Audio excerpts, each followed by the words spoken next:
We're about a week removed from Eddie George calling out Tennessee State fans, and this week's attendance have me asking one question. Are we about to have a George versus the fans type of situation? Oh, yeah, it's locked on HBCU. Play my music.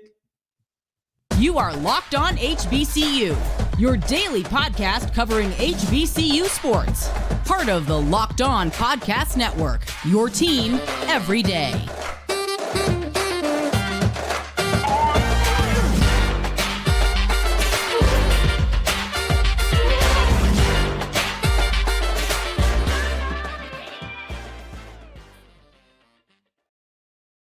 Going on, family? Welcome back to another episode of the Locked On HBCU podcast, your number one daily one-stop shop for everything HBCU athletics, Monday through Friday, part of the Locked On Podcast Network, your team every day. And I, of course, am Darian Gray, a.k.a. the Mouth of the South, Texas Southern alum and former TSU Herald Sports editor and current contributing writer at USA Today's Saints Wire. I appreciate you for making this your first listen of the day every day. And remember, just because the mic cuts off does not mean that the journey is over. It just means it's time to follow me on Twitter at South Exclusives. Starts with an S, ends with an S. Today's episode is brought to you by Prize Picks. PrizePicks.com/LockedOnCollege and use the code LockedOnCollege for your first deposit to be matched up to $100. Is Prize Picks daily fantasy sports made easy. Now, we wrap up today's episode with a conversation about our actual game of the week. We revisit North Carolina Central's victory over Morgan State. Prior to that, we have the FCS All-American Midseason Award. So it's not something official, but we'll get into what Phil Steele says the FCS All-Americans are. But we kick it off with a little bit of a challenge. And I wonder, because this is still a question at this point, if it's going to end up being Eddie George versus the Tennessee State fan base. Now, I'll be very careful to not overreact in this situation. I'll be very careful to give you all of the information, a little bit of my opinion, and allow you to make your own decision. I'm objective in all of these situations. Of course, I have my thoughts on it, but overall, I'm looking at it right down the middle from really a bird's eye point of view, because I'm not in Nashville. I'm not a Tennessee State alum. I'm a Texas Southern alum, right? The real TSU. But I can just view it from way back. I have no personal stake in this. For those who don't remember, a week ago, Tennessee State football head coach Eddie George called out Tennessee State fans, and he said basically, and this is just the taglines, but this is all people really cared about. You're not showing up for games that aren't HBCU matchups. You're not staying beyond just halftime. And I don't know if you really love the game of football. He elaborated on those things, but overall, I was right there with Coach George. I was right there a week ago. I'm still here right now. And the point that I feel like if you're a fan of Tennessee State, you should support this team, especially right now because they have some momentum, but you should support this team whether they're facing an HBCU opponent or not. I understand that's not really the way that things work. Maybe I'm naive for saying how things should be, but hey, it is what it is. Now you revisit this same discussion a week later, and you're looking at Tennessee State having their lowest home output as far as attendance goes of the season. I think context matters here, though. I do wonder if it's going to be a him versus the fans type of deal where we continue to monitor this all year long. But the context needs to be put in there that, hey, attendance been down all year. Homecoming in 2023 as opposed to 2022, down 9,000 people. You're looking at the first home game of 23. That was in the 3,000s. You're looking at this home game. This was in the 2,000s. So it's a situation where this week's numbers made me wonder, because I thought maybe Coach George would be able to rally, or fans would rally behind Coach George and say, you know what, we do need to support these players. But maybe the opposite will happen. Maybe he alienates some people. Maybe when he says it doesn't need to be the pageantry, he doesn't need, or it doesn't need to be liquor, doesn't need to be food, doesn't need to be a party every time. Maybe when he says those things, this ends up being one of the earlier missteps for Eddie George because he's done a lot of good. He said a lot of good things, but maybe people feel like he's putting his nose up at them. Maybe he feels like he's talking down on the pageantry, on the culture of everything. I don't think that's what he's doing, but maybe people feel that way when he says it doesn't need to be a party every time. And even though, he said so many other things, I could see how people maybe would get offended to it. That's not my point of view on it. That's not the things that I've seen.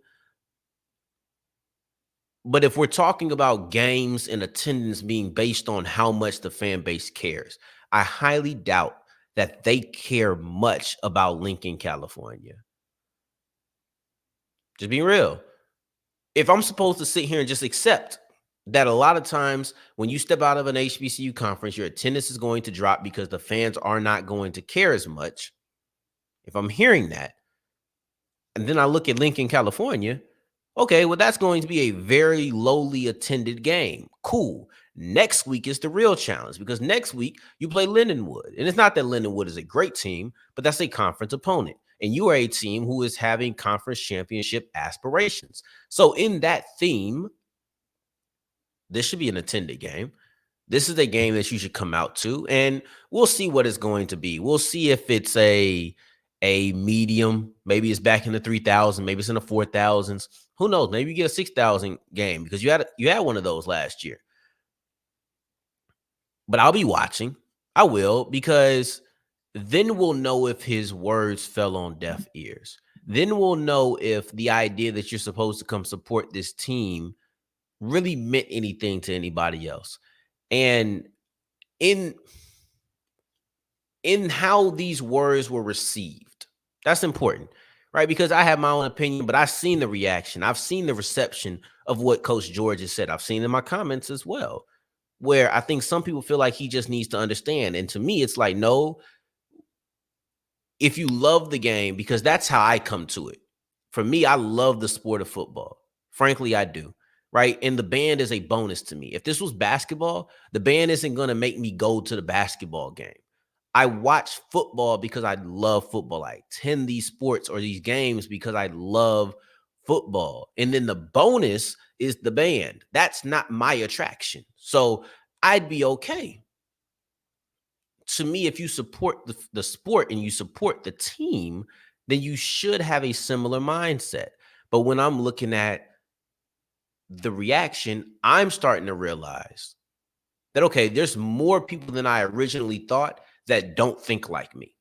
I thought I was in the vast majority, and I might still be in the majority, but it's not as wide of a margin as I originally thought that it was.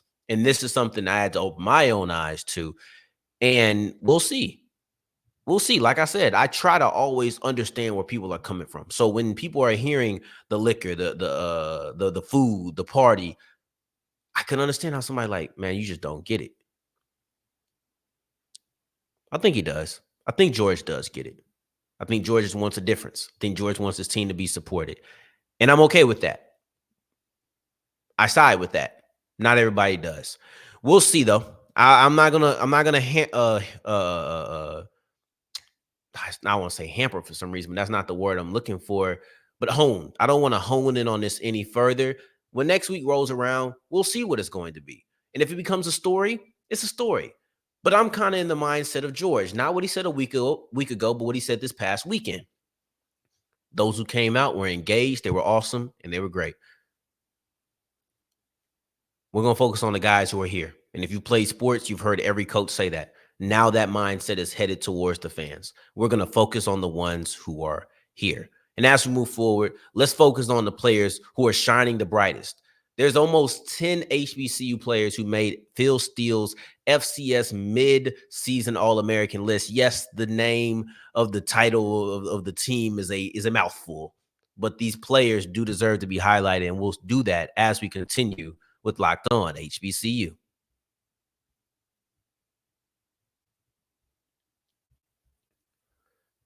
Today's episode is brought to you by LinkedIn. And if you're a small business owner who has not used LinkedIn, You're failing your business. I'm not going to ask you what you're doing because I'm going to tell you what you're doing. You are failing your business if you're this deep into 2023 and you haven't started using LinkedIn, because that's where you find the person who is the perfect fit for your team. That's where you find the person who's going to take all of the stress off of those other. You got 3 people in different departments trying to help in this one department because it's a weak point. Go to LinkedIn, find one of the 800 million people who are on there on a weekly basis.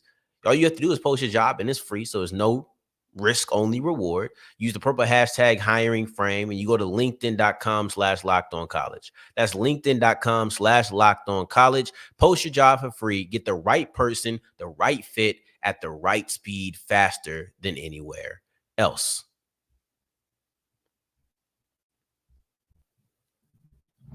As we continue rolling on today's episode of Locked on HBCU, I appreciate you for making this your first listen of the day every day. And remember, Friday, we always have our college football kickoff live. So we'll have the biggest storylines in all of college football, and they'll be here ready for you to listen to or watch. If you can't catch it live, it'll be on the Locked on HBCU YouTube page, and it'll be on the Locked on HBCU podcast page afterwards. So don't worry if you can't catch it in a moment. It'll be there no matter what. But right now, let's look at some players who are really leaving their mark, because right now, Taymon Cooke is the guy who leads all HBCU representation as far as the FCS midseason All-American list. And like I said, it's a mouthful. It is a mouthful. And you know what else is? The list, or the value, and how we explain the value of Cooke to North Carolina A&T. Before that, however, I do want to get this out of the way. It's 4 teams. So you have a first team, second team, third team, fourth team, all offense, defense, and special teams. Davius Richard did not make this list. Davius Richard should not have made this list, if we're going to be honest. Players are out here throwing for a ridiculous amount of yards, and those are the guys who are going to be placed above him. Like, that's just what's it going to be. It's not surprising to me, because I know what's valued, and it's a high level or a high number when it comes to passing yards. Just keeping it real with you, okay? The only reason I'm bringing that up is because he's a quarterback. And when you have a quarterback, a lot of times they're the topic of discussion at the start of it. So let's go ahead and nip that in the bud now.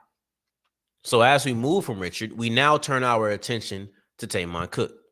And Cooke is arguably the best kick returner in the nation. And he's the only first-team All-American on this midseason list from an HBCU. The North Carolina A&T kickoff returner, he's the number 1 kick returner as far as yards per return. He has the most yards on kickoff returns total. And then also, he's one of only 3 players this season to have multiple kickoff returns for a touchdown. But sometimes I feel like only speaking about the stats and the numbers as a broad view, that's not enough. Because when you really look at the value of Cooke, forget the preseason All-American or the midseason, forget all of these accolades that you could accumulate at this point. Let's strictly look at the value that Cooke brings to North Carolina A&T. This year, all season, the Aggies have 6 offensive touchdowns. Cooke has 3 by himself. Not 3 of the 6, but he has 3 by himself. There's only one other player on that team that has 3 touchdowns, and that's Kevin White, a quarterback. This quarterback, he's a quarterback, right? So we know he's going to touch the ball more, but let's actually put the number to it. White has touched the ball over 100 times and has 3 touchdowns on the year. Cooke has touched the ball 11 times on kickoff returns and has 3 touchdowns on the year. When you look at what he's been able to do as a weapon for this team, he just tied the career record for most kickoff returns in Aggie history at number 4, or with 4 of them. You're looking at, he's 1 away from tying the single season record, which will be 4. And if he is able to tie that record, he would then stand alone as having the most kickoff returns in a career for North Carolina A&T. A dynamic player who has really cemented himself as a legendary Aggie. But let's go, because you still have, on the second team, you have Mikey Victor from Alabama State, the defensive back. Then on the third team and the fourth team, that's where you have the most representation. First and second team had 1 player apiece. third and fourth team have 3 players apiece. On the third team, you have an offensive guy, Torricelli Simpkins out of North Carolina Central. You have a defensive guy, Colton Adams out of Alabama State. Then you have a special teamer, which is Terrell Gardner from Alabama A&M. Then on the fourth team, you have all defensive. Jordan Toles, Michigan State. I almost said Michigan State. I put MSU. Morgan State. Jacob Williams, Texas Southern. Then you also have Anthony Dunn, FAMU. Now, I'll look at this way. When it comes to Toles and it comes to Victor at the defensive back position, sometimes it can be a little bit more difficult to qualify and quantify what they do because numbers aren't enough for them. You really got to watch. Like you look at Victor. Victor has a bunch of pass breakups, but he doesn't have many interceptions. Okay. And then you just look at coverage because that's one of the, to me, I always kind of laugh when people say certain things about defensive backs. Because I'm like, if you really just watching a television copy, you have no idea. You have the slightest idea of what a Victor is doing. You have very little idea of what a Toles is doing because you don't get to see them a lot. That's just true. You don't get to see them in action. So I think a lot of film has to be watched to look at this. But overall, when you look at pass breakups, which include deflections and interceptions or passes defense, which includes pass breakups and then also interceptions on the SWAC website, you have Victor, who's number 1, but that's mostly because of all of the breakups he has. Then you also have Toles, who has the most interceptions in the MEAC. Those are 2 of the stats I can throw out there that are, stats that do show a little bit of what they're good at. But overall, I think that this is going to be Colton Adams. It's going to be Colton Adams as the SWAC Defensive Player of the Year if things keep going that way because they'll value his ridiculous amounts of tackles probably more than the pass breakups from Victor. That's what I think is going to happen. And Alabama State has 2 players, both defensive players, who made this list. So I think that's really good as well. You have Adams, and then you also have Victor, both out of the Alabama State Hornets. Shout out my guy, Jacob Williams, TSU, man. I love seeing you fly around. He's racked up a bunch of tackles. He has the most tackles for a loss in the conference. He also has 5.5 sacks. Like, this guy has been a baller. Anthony Dunn has the most sacks in the SWAC. These are 2 players who I was just able to watch, and I'm impressed. I like them both 100%. And I like the athleticism of Williams. And when I'm looking at Dunn specifically, you see the speed, the twitchiness, and you see the difference between him and his running mate. They were talking about that at FAMU. This was a really good couple of players who made the list. And to me, the value in this is knowing where people are viewed, what they have done. Because 7 weeks through the season, who are people saying are the best players? Now you can kind of get an idea. So I love that, and I wanted to bring that to you. Now, as we move forward, we'll look at North Carolina Central. Because North Carolina Central, they just got a tough win versus Morgan State. And one would argue that this was actually a pretty good win for them and something I was happy to see them go through. And we'll look at that as we continue with Locked On HBCU.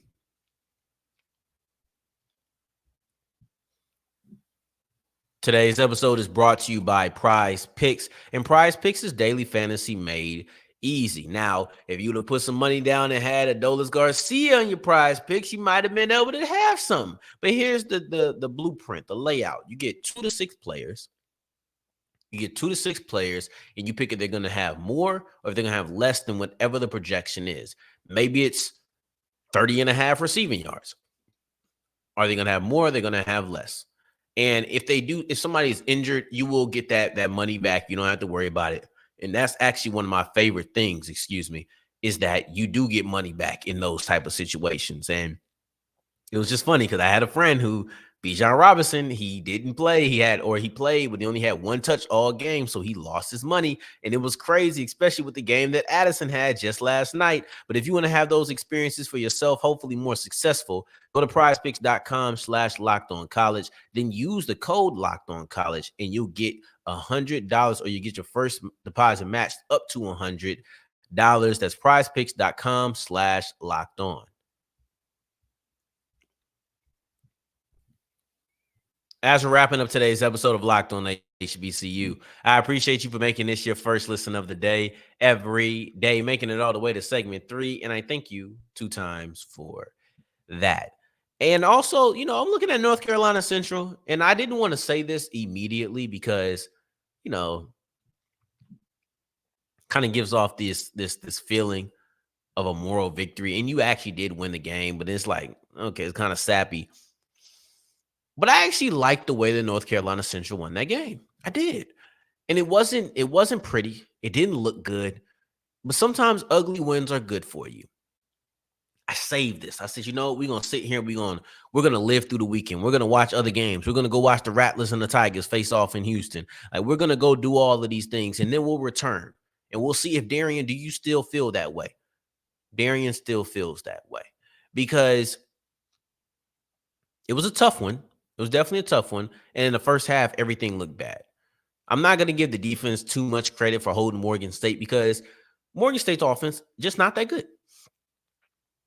Like, they're just not that good. However, their defense is elite. And the defense is a reason that they could beat anybody because they can do that to anybody. 16-10 was the final score. And if you would have told Morgan State fans, hey, it's a 16-10 game, you probably take that any day of the week because you could have been the 16. You might have felt like, we're probably more likely to 10. But that's the type of game that you wanted. I said, hey, North Carolina A&T, put some points up. Don't allow this to be a defensive matchup. And yet and still, it was a defensive matchup. So you kind of met Morgan State with where they wanted to take the game, and you still were able to come out victorious. You have to be able to win in different ways. I'm not going to champion this defensive performance because it was good. I do pat them on the back. I do credit them.